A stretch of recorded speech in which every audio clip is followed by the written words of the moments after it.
Hello. Please give a warm welcome to director Chris Sanders. Sheena B. at Miguelito Elementary School wants to know, how did you decide what to use from the book and what not to use? Oh, that is a really good question. Okay, so think of a book as being a boat. You know those container ships that you see that have tons of stuff? You can put a lot into a book. A book can carry a ton of stuff because you read it at your own pace. But a movie is more like an airplane. It has, in our case, it has an hour and a half to make its trip. So you usually have to lighten the load. You have to pick and choose what you take from the book and put it into the movie because you don't have a ton of time. So you pick out the stuff that supports the main story. So just a really good example is in the book, there are 3 bears. So I brought it down to 1 bear so that that 1 bear had a bigger role in the film, and he could occupy literally less space narratively. So that's what you do is you pick out the things that support the main story, and other stuff, even though it's very, very hard, you may have to push it to the side. Murphy in 4th grade would like to know, how did you make the movie so sad but so sweet at the same time? Oh, that's, you know, when you read the book, you have all these feelings, and sometimes, well, you need both. There's a lot of things in there that have big feelings, and they're not necessarily sad, but they make you feel big feelings, like the story between Brightville and Roz, who is his adoptive mother. And that's a really powerful relationship. So all the good things and all the things that are more difficult, they are all going to make you feel big things. So we make sure that we put all those, big moments in, but we balance it with stuff that's funny, because you're not going to feel that stuff unless there's funny stuff as well, so that you can you get you can get like sort of you take a breather from the more emotional stuff, if that makes sense. So yeah, so you want all those things in there, and you know what? We don't do this all of a sudden. It takes us 3 years to make the film. And we do what's called storyboarding. A lot of you people may know what that is. You do the drawings, you do all these little drawings, and you put them together and you edit them together, and they're just, pencil drawings. And you put voices to that, and you watch the film in Story Sketch. So you test it over and over and over again, and you make adjustments. So you never have to feel the pressure of like, oh, it has to be right the first time. You have time to make changes, and there are many things that we took out of the film that we thought was, I would write things and like, oh, this is gonna be funny. It wasn't funny, so I had to take it out. So we make adjustments. My goodness. Mateo, a 6th grader at Peabody Charter, is wondering, what was the hardest part in making this film? So the animation takes quite a while, and we start animating certain sequences first, but we don't do it in order. So if it makes sense to you, there are things in the book that will never change. So for example, when Roz wakes up on the island, there's no way she's not going to wake up on the island. She's going to wake up on the island. So we could put that sequence into production really early. And when she falls and hits the goose nest, that has to happen because it's part of the book. So we put that into production really early. The last thing that went into production that was the hardest one to figure out was actually one of the very first sequences, the one where Roz walks through the island.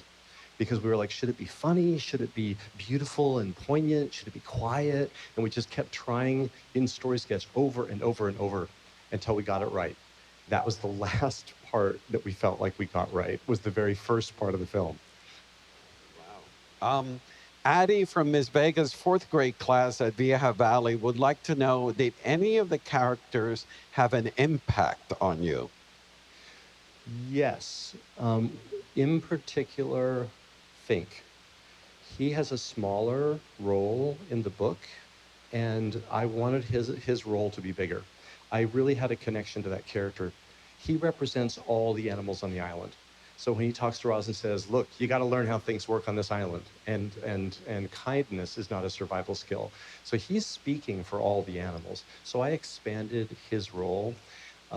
There's a moment in the film where he says, "When you grow up without something, you spend a lot of time thinking about it." And my mother died when I was 6.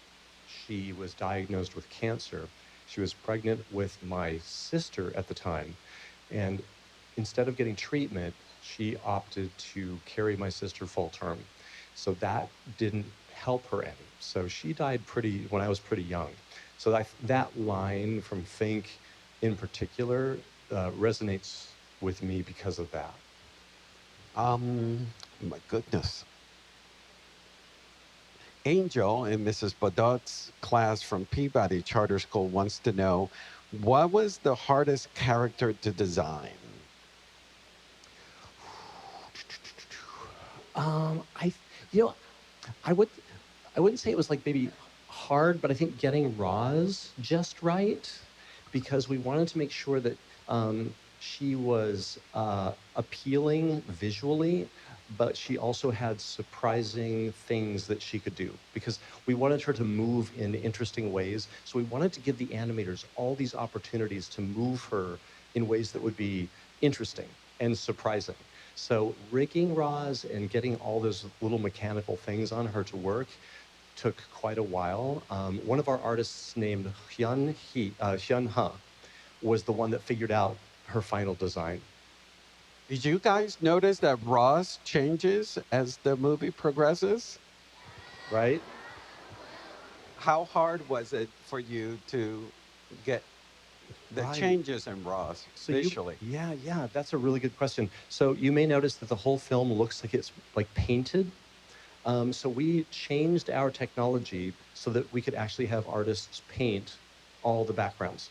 And they were using an electronic stylus, but they were painting. So this is all man-made, human-made.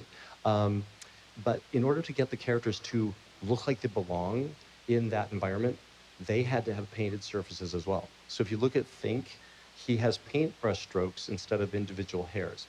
And Roz is the only character that doesn't have paint strokes, but only at the very beginning, because we thought, oh, she should look like she doesn't belong there. So when she comes out of the box at the very beginning, she has this beautiful, clean surface with no brush strokes. We have 30 different versions of her that we begin replacing as the film goes along. Because as you know, at the end, when they come together, she is covered with moss and scratches and she's all banged up. And she now visually looks like she belongs to the island because this is her home. So now she's all painted brushstrokes as well. Mrs. Bodot's class from Peabody Charter School wants to know, was there a location that served as the inspiration for the island in the movie? We asked Peter Brown if there was a particular place that he was, referencing, and he said there was no particular place, but it's obvious that it's the northwest coast of North America. There's otters, and if you look at the animals. So we were looking in particular at, I believe it's called Olympia National Park, for the references to the topography. Samantha, Mrs. Wooten's fourth grade class from Peabody, wants to know, what is your favorite scene in the movie? That's a tough one. Um, every time I watch it, I go, "Oh, that's my favorite." No, no, no, that's my favorite. But one of my big favorites is, do you remember when Bright Bill flew away and Roz was left by herself? The very next thing that happens is winter comes, and she takes that walk and she goes up to the top of the mountain and she finally activates that signal. That part for me is my very favorite, just because I grew up in Colorado, and right before winter comes, it feels exactly like that. And I thought that the artists, the colors that they chose, and the way and Chris Bauer's amazing music just makes you feel kind of cold and cozy. And that's my very favorite part of the movie. Follow up to that, the what was the Ava, Mrs. Wooten's fourth grade class wants to know, what was the funniest moment in the making of the wild robot? Oh, I have an answer for this. Okay, so as we're making the movie, uh, I go to meetings every day during the day. And one of the meetings I go to is called Animation Dailies. And so we record the voices first. Then the voices get given to the animators, and they use that voice in the animation. So I direct every scene twice. When I sit down with a voice actor like Lupita, we we do the scene together. I direct, and she, you know, uh, honestly, she she really directs herself because she's a genius. Um, and then I pitch it to the animator, and they will animate it. So I go to this meeting, and in this meeting, they show me the animation as it comes in. And I was watching the scene at the very, very end when when Roz is really leaving, and all the animals are gathered around, and they're really sad. And I was watching one of the scenes, and I was looking around. In that crowd of animals, an animator snuck in a fish, and there's a fish sitting on the ground just by itself, and it looks really sad. And I was looking, and I know they thought Chris will never notice. He'll never see this fish because there's like 40 animals. And I was looking, and I was like, "Is that a fish?" and and everybody was really quiet. I said, "Okay, we can keep the fish in the scene, but he has to have a way that he got there." So I said, "Hand him to a raccoon." So if you know where to look in one shot, there's a fish and a raccoon is holding him, and he's really sad. Sweet. Sophia, Sophia at Miguelito Elementary School wants to know, were there any deleted scenes you wished made it into the movie? We never delete a scene. Uh, Animation is pretty expensive, so by the time we decide to animate it, it's it's very likely that it'll stay.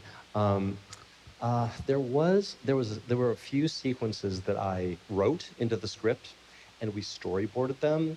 And one of them was when there was a moment where I storyboarded this moment where Fink was thinking about like, ooh, if this robot is my friend, and then he imagines what he could do. And there was a sequence that I thought would be funny.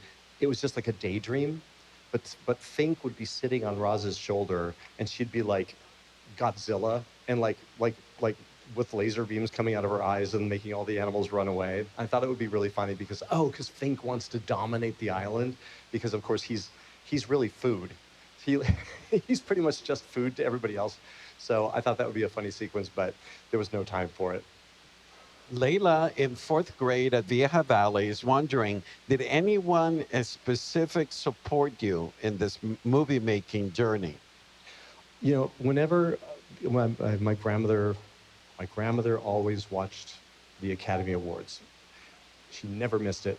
And I was always fascinated that people who were up on stage would thank their families. And now I understand why. Everybody who makes these movies, there are a lot of late nights. And so I have to say, my daughter and my wife, Jess, were very supportive when I would have to be at work late at night. So it's your family that supports you. And the crew, they kind of become your family as well. So everybody supports each other. Is Oliver from Miss Vega's fourth grade class would like to know, are you going to make a sequel to The Wild Robot? That would be amazing. Peter has three books, and if you get a chance, if you haven't already read them, I would highly recommend them. So there are two more books, and I have read the second one. So if the studio decides to do it, I would love to be involved. Do you guys want to see a sequel? There you go. You got your answer right there. Uh, Alejandra from Mrs. Bedot's class at Peabody wants to know how many voice actors were needed, and also how many people total worked on this film. Our crew is about 300 people. So there's a lot of roles to work on the movie. Voice actors, we had Lupita, we had Kit Connor, we had Bill Nye, we had Peter Pascal, we had Catherine O'Hara, and Oh, and Matt Berry. So, and Mark Hamill, who you know as Luke Skywalker. He was in there. He was the bear. So there's like 7 or 8 of the main cast, and then we have lots of other voices. The little possums, a lot of those were the kids of one of our producers. So we have like about 5 little kids as well. Excellent. Marion from Mrs. Carpiota's fourth grade class wants to know what year is the story supposed to take place and the importance of the year.